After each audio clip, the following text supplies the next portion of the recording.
It's me back on the river again. This is the first video I've made for a couple of weeks. Shortly after I made the last one, the weather broke and it's been unprecedented cold for over 2 weeks now. Rain, snow, hail, frost, you name it, we've had it. So the water temperature dropped down to low single figures and the fish have just been off the feed completely. There have been a few fly hatches, but no fish rising at all. So anyway, I'm out again. I'm lower down the river this time. And we'll give it a go here. So I'll plug away here for a wee while and then maybe move on up a bit. So let's just see how it goes. Fishing with single dry fly.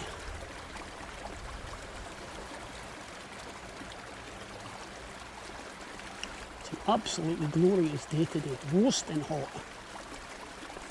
But as yet, no sign any flies hatching.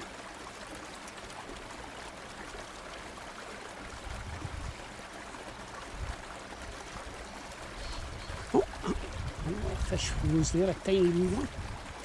And of course I missed it.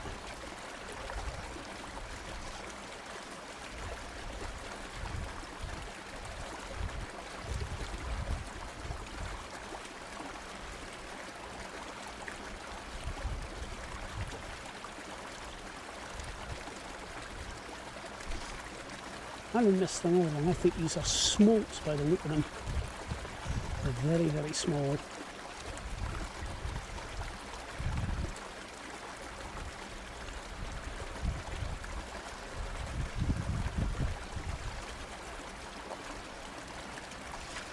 Oh, there we go. Oh my goodness me.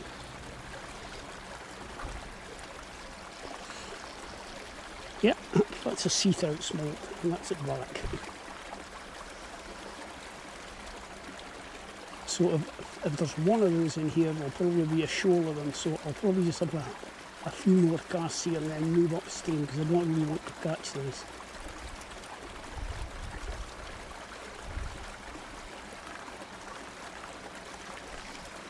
And another, that's off as well. Yeah, definitely look like sea trout smolts. And this is what tends to happen. They start moving downstream in big shoals. And you get into one, you get into loads of them, and it's really better not to catch them. This is exactly the right time of year for smolts running into the sea.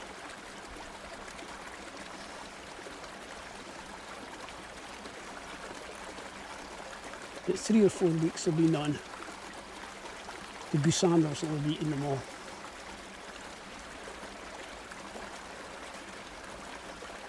So what I'll do is just have a few more casts in here, just work my way up, and then head off around the corner where one of the best pools in the river is, and just have to sit and watch the water for a wee while, rather than just do this blind fishing. Very conscious of the fact that high voltage power lines above me and all the associated warning signs are all around.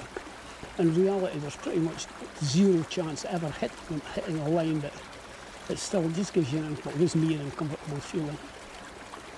Standing below them and waving about a carbon fibre conductor.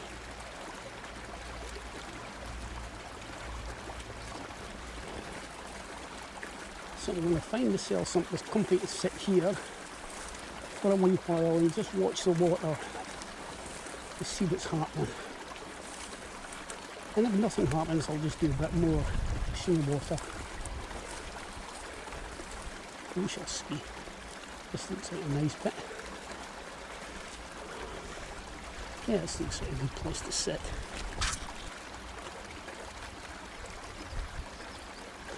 I had a few questions in the comment section of some of my videos asking which rod I use. But for wee rivers like this, I mean obviously I've got a whole bunch of different rods that I use in different situations, but for smallish, medium-sized rivers like this, I use this old Sage ZXL 9-foot 4-weight. It's a really lovely rod. But the truth is, it doesn't really matter which rod you use. You just use whatever you like. Use whatever you've got. The best rod you have is the one you've got. So yeah, I use this old Sage rod. It must be at least 15 15 years old or more. And it'll have been replaced, and the marketing guys will have been out trying to persuade everyone to buy the latest and greatest, but this one does me fine. Yeah, you've got to be careful with the marketing guys. They're always coming up with some trick to part you and your my. A couple of years ago, Sage brought out a new rod. They called it the One. I don't know if they were trying to cash in on the J.R.R. Tolkien's Lord of the Rings or not. One rod to rule them all. If you can imagine the marketing executives going to the rod builders and saying, "Build me a rod worthy of Mordor." You got to laugh. You really got to laugh.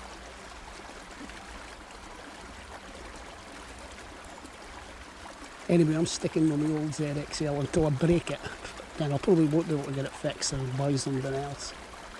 As I say, I've got heaps of rods, but this is my absolute favourite. Just the one I'm used to. This is the one I use in these small rivers, small to medium sized rivers.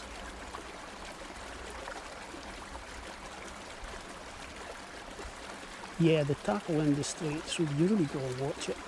I mean, they're only trying to make a living, I suppose, but it's quite funny. At the end of the day, it's the angler that catches the fish, not the rod or any of the other gear. My mate Alec, who's by far, in a way, the best angler I've ever met. He's just phenomenally good. He would catch more than most people if he was using a bamboo cane and a bit of string. He certainly catches more than I do. The most important thing about fishing is, are you enjoying yourself? And if you're enjoying yourself, does anything else really matter? To me, no. That's the absolute key to it. If you're enjoying your fishing, you're doing it right. I guess we could all catch more fish if we put in a bit more effort, but enjoy it. Just enjoy what you're doing. My own behaviour when I'm fishing is atrocious. All I can just lie down in the bank and have a sleep. There are no people who would look at that and go, "What the hell are you doing?" I'm just enjoying myself.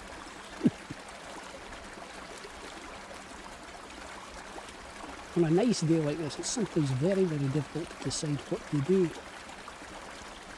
I mean, do I sit here for hours and watch the river looking for fish, or wander around looking for fish?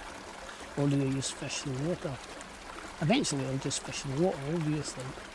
But there's always this thing in the back of your mind that if we just wait just that wee bit longer, I might not spook the fish that may rise if there's a hatch. If the hatch doesn't happen, it doesn't make any difference. Certainly no hatch at the moment anyway.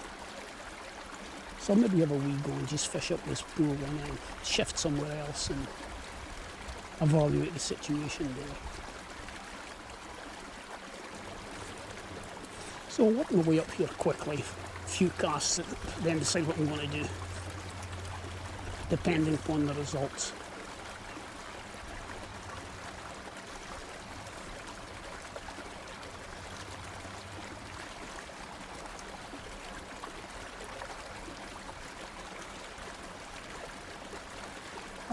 No sign of any action at all here. These conditions are about as near perfect as you can imagine. The water level's perfect, everything is perfect. There's just no fish. I can feel the water. It's still cold though, through my waders, my goodness me.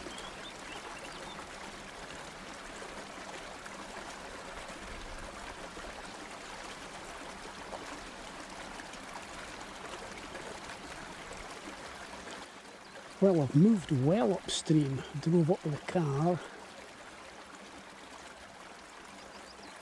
and braved the local equivalent of the Serengeti, which is this field here full of cows. My goodness, if all got calves, you've got to really watch you don't get in between the cow and the calf.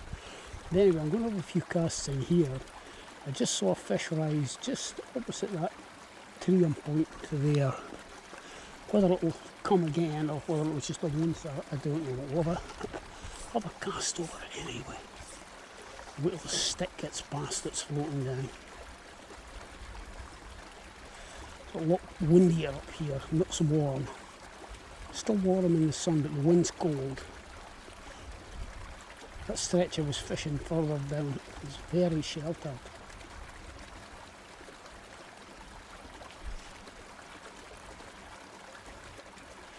There's a fish just right beside my fly there. It looked like a diddler.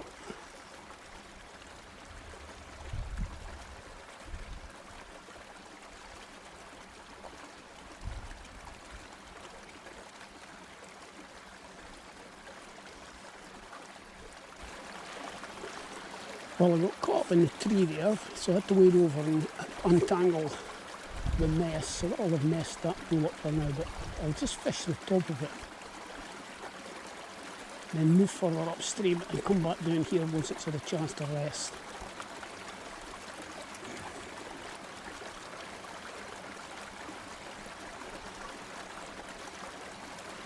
Yeah, I think I've spooked everything in here by wading. I'll give it an hour or so, and it'll recover and come back.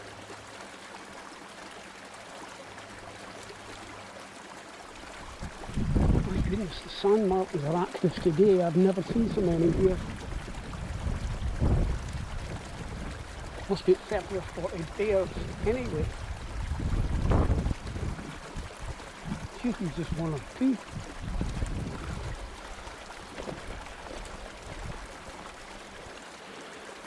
Right, we'll have a look here. One thing that's immediately obvious from the last time I was here is how much lower the water is. This must be at least 6 inches to a foot lower. We've had no rain, no significant rain for weeks. Although, as I said, there's some really horrible weather. The amount of rainfall wasn't significant. It was mainly hail and sleet and snow. And of course, when it melted, the river went up and the water temperature went down. But since then, it just run right off, and it really is looking quite low at the moment. But maybe could do with some rain. It's really just a matter of days now before the farmers start pumping the water out to irrigate the crops,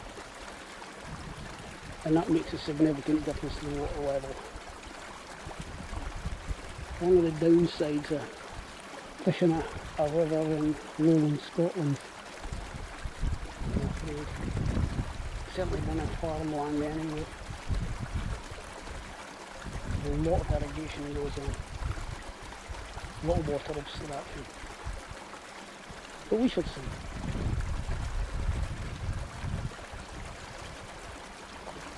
There's the odd fish rising here.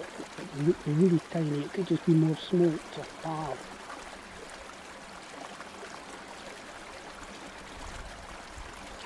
Go.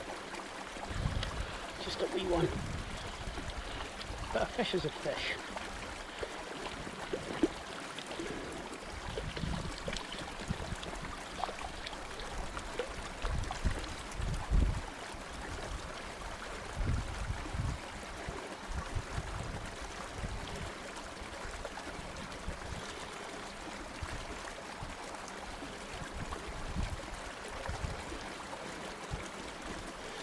Back you go.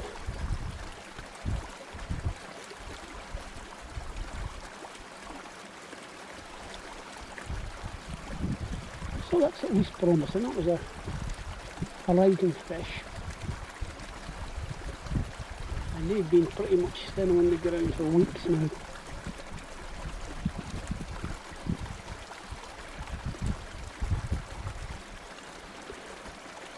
Got a really awkward crosswind here.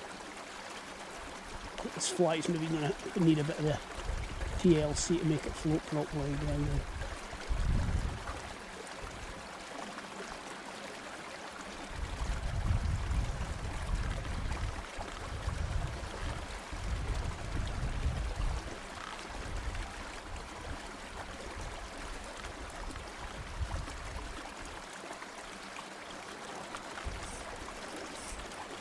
That's me right on the edge of the village now.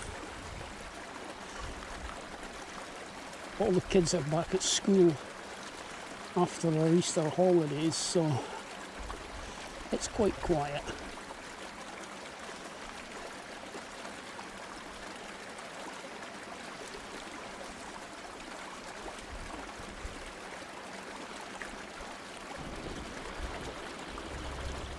couple of years ago, I came down here at the beginning of the season, and this electricity pole was much closer to the water at that time. It was right on the edge of the bank, and the winter floods had eroded it, and the bloody thing was lying over at about 45 degrees. You have no idea the difficulty I had getting something done about that. Reporting it to the electricity companies. Eventually I had to get the local MP involved. The governor was due, he got it fixed within days.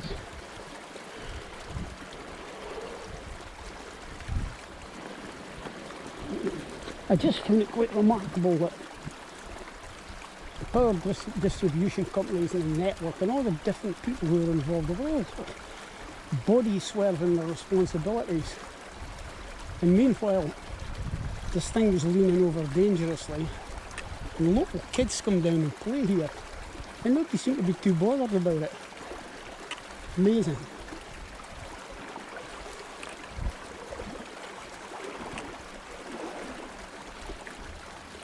Now, there's usually a fish or two rising in this spot, usually, but not today. I'll have a few casts anyway.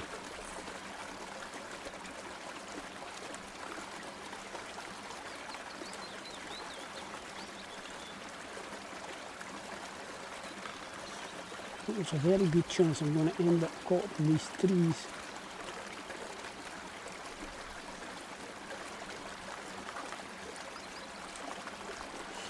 The big winter floods, and we had 2 serious floods this winter, have really changed this pool quite a bit.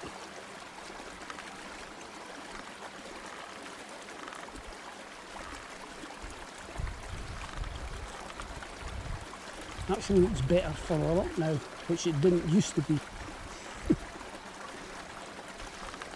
So the flood giveth and the flood taketh away.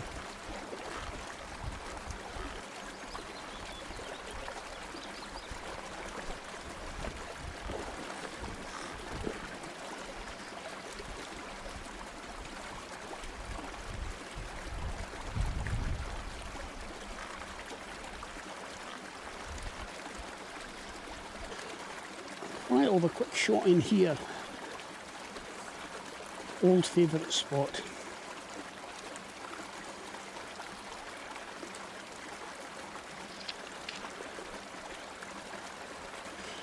Fly out I'm using a sort of parachute Adams type of thing. What would be the closest? It would be a parachute Adams. Not that it's doing particularly well today. To be honest, this river should be on fire by late April. It really should. I think until we get rid of these cold northerly and northeasterly winds, nothing much is going to happen. So hopefully the season's just delayed. It won't be ruined, it will just be delayed. I'm sure it will come on yet. But that wind today now, I can feel it's really biting. It's northeasterly.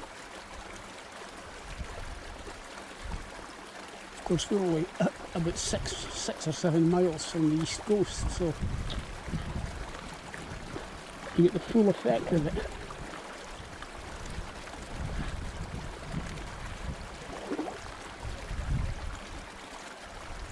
I might do better fishing nymphs today, but to be honest with you, I get a bit weary dragging the bottom with nymphs. This is dry fly time.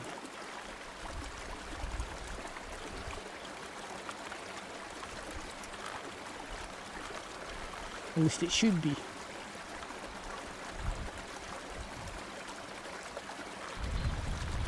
Well, it's the morning after the afternoon before. In other words, it's the next day. And the fishing yesterday was strange. Started off dead slow and then just sort of fizzled out completely. So I packed up anyway, went home, and this is me back next morning. Now this time of the year, the fishing is usually best in the afternoon. It certainly wasn't very good yesterday afternoon, so I've come out a couple hours earlier today. It's about 11 o'clock in the morning. So I'll just give it a go once again and see how it goes. I just hope this camera isn't picking up too much wind noise because I'm walking straight into an easterly, and like yesterday it's cold.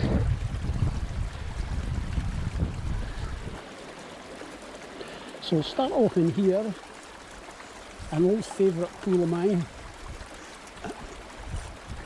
and a change of tactics. I'm going to fish with nymphs, at least to start with today. Because yesterday's dry fly fishing was less than an unqualified success.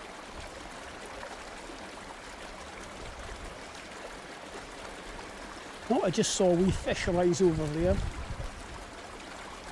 and by we I mean we. Oh my goodness, the wind's strong today.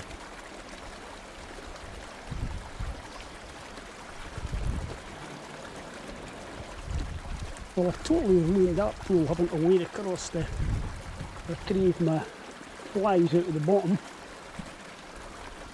I don't like breaking off and leaving an island in the environment. But anyway, what I will do is I'll quickly fish up here with the nymphs and then just evaluate the situation. I've seen a couple of small fish rising, so that might be a good omen, I don't know.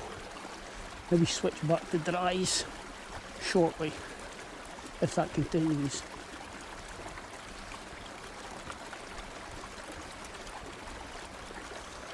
Lovely bit of water this, although it's dropping rapidly. It's almost unrecognisable since the beginning of the season. This is the very place that I started the season this year. With no fish, of course, but a lot more water.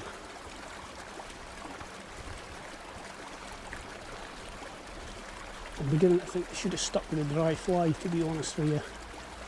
I'm snagging up in the bottom here all the time. And there's absolutely zero interest from the fish either.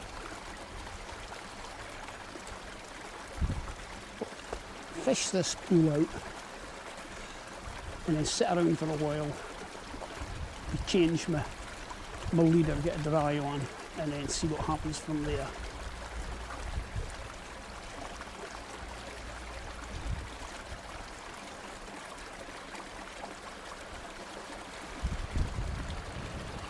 Well, I've just rigged up with a single dry. I'm going to give that a go, but I've got a feeling if I get anything, it's going to be small fish again. I've seen one or two wee ones rising, but nothing substantial.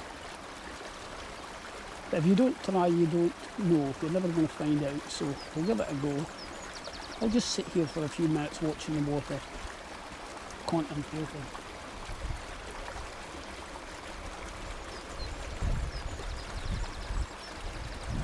Sad news, my old faithful waders have been sent to that great tackle shop in the sky.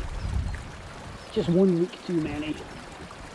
I'm really reluctant to go and spend hundreds and hundreds of pounds on waders, because you're fishing small rough streams like this. You're lucky if you get 2 seasons out of them, so you're going to spend £300 on a pair of Sims. 2 seasons later they're leaking. So I took a punt on waders that I saw on Amazon, breathable waders for £56. They're called Mag Reel. And that's what I've got on. I've got them same day delivery, 56 quid, Amazon Prime. And they seem to be okay. Well, certainly not a weekend, but I'm working on the principle, even if I only get a season out of them, it's still going to be cheaper than buying Sims. Even if I had to buy a new pair of these every year. So we'll see what goes. I will report back at a later date how they're going. But so far, dead comfy, dead roomy and waterproof, but then that's first day out, so we shall see.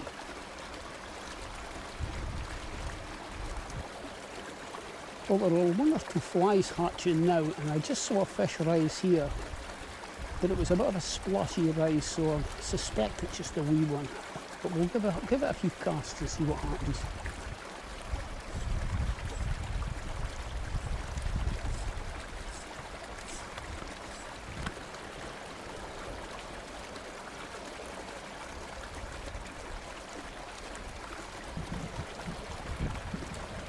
Yeah, there's a few rising here now, but I think they're just smokes again, just as yesterday.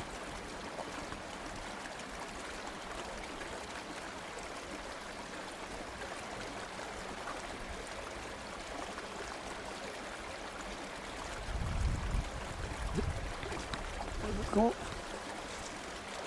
Just a wee one.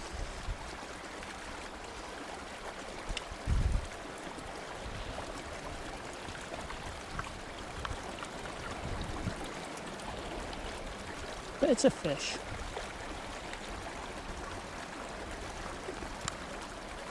And it's a trout rather than a smolt. Yeah, it's a bonny enough wee fish. Average size for this wee water. Away you go.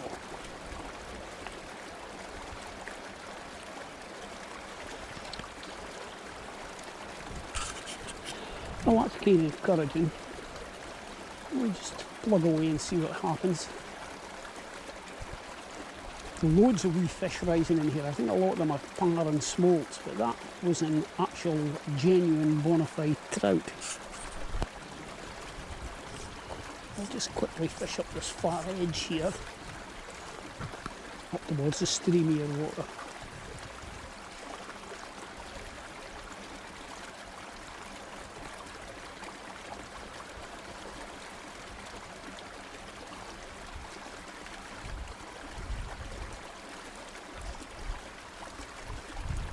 The fish just nosed that far there actually. Could have just been a trick of the light, but I'm not sure.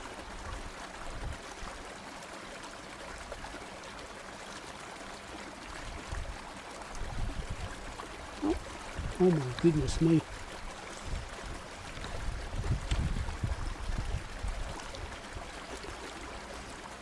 Now that is a smolt.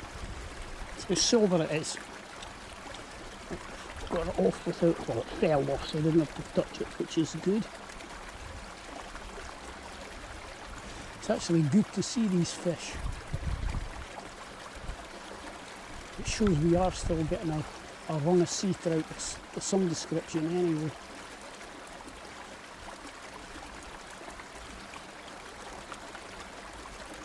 At the back end I sometimes do some photography up on the weir on the dam upstream from here. Film and photograph salmon and sea trout underbrownies trying to get up the weir. It's actually quite surprising what's going up there sometimes. But it's good to see the wee smolts. When I was a boy, I used to catch hundreds of them. There's a lot more sea trout in those days, the 60s.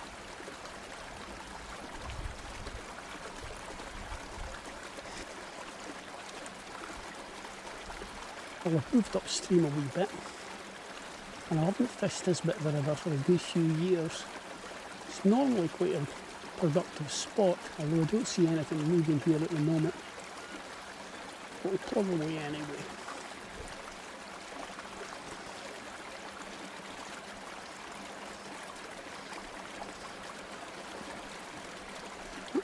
Just saw a fish rise further up.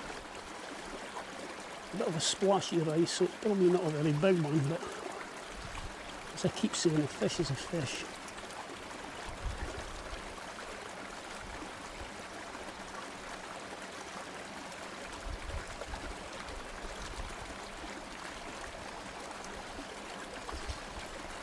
Missed it.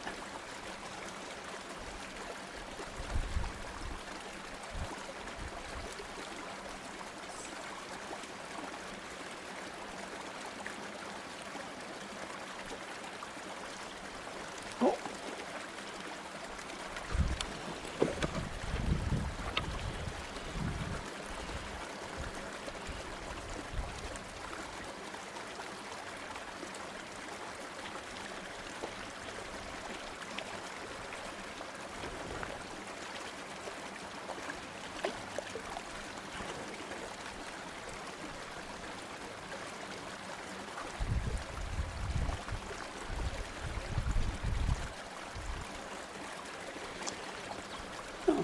A bit thin, but not a bad fish.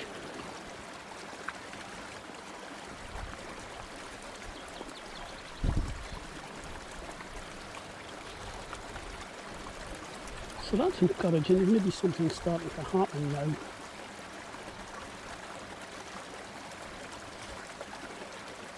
So there's another one.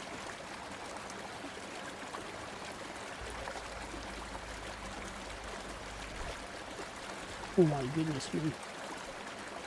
I hope that, yeah, thank goodness it got off.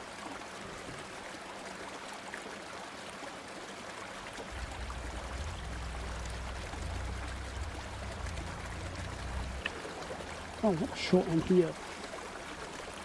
This pool here is suffering from the curse of the mallards. There's an extraordinary number of mallards on this river. I think they're in cahoots with the fish, and what they do is they fly in front of you from pool to pool, water ski over the surface, warning the fish of your presence. It can't be an accident, it's got to be something, it has to be a conspiracy. The curse of the mallards. When I was a boy, I hardly ever saw a mallard on this river. It was all moor hens. There was just moor hens everywhere. And I think they had the contract with the fish at that time because they used to water ski from pool to pool. But it's definitely mallards now. I'm only kidding, of course. I love the wildlife.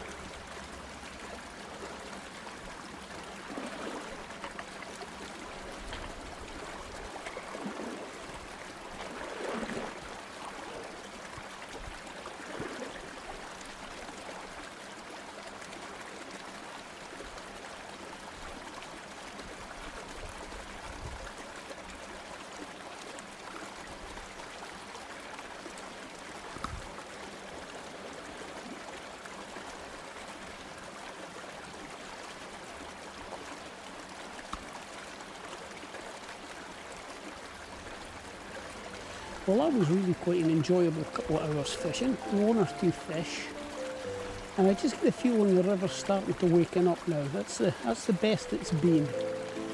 So we'll just call it a day at that, I think. And thanks for watching, and hopefully I'll get another video published before too long. And if I do, I'll see you then. Thanks for watching. Bye bye now.